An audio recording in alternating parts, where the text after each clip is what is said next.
friend came to visit but was shot dead by the gangster just at the doorstep. This sudden scene was exactly witnessed by Annie in the house, seeing the gangster was walking towards the house. At the critical moment, Annie desperately closed the door in the last second and quickly activated the security system at home. Then she hurriedly picked up the phone to call the police. She nervously told the police her situation, but unfortunately, her home was too remote. The police needed at least 1 hour to arrive. After hearing this, Annie burst into tears immediately. Having no choice, she had to hang up the phone quickly and promptly called the expert in charge of the house security system. The inexperienced operator, seeing such an emergency, immediately transferred the call to an experienced colleague. At this time, Annie woke up her sleeping son while on the phone, but just when they were about to find a place to hide,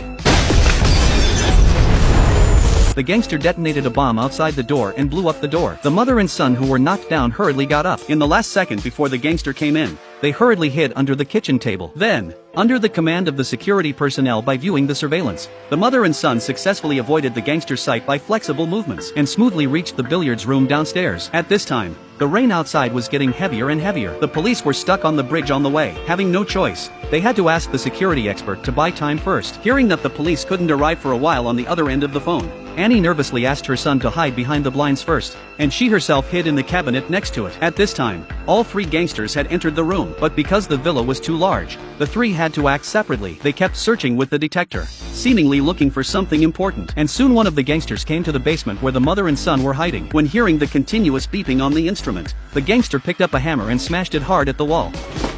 Fortunately, there were only some load-bearing structures of the house inside the wall. Disappointed, the gangster left. The mother and son narrowly escaped. At this time, the son suggested that they could drive away from the nearby garage because the rain outside was very heavy. As long as the security personnel could help them avoid the gangsters, they would surely be able to escape. And at this time, the gangsters found a safe in the room. It seemed that this was the purpose of their visit. And just when the gangsters took out the equipment to crack the password, Annie and her son had already hidden in the garage. But just when they were about to drive away, the female gangster still heard the movement and came over.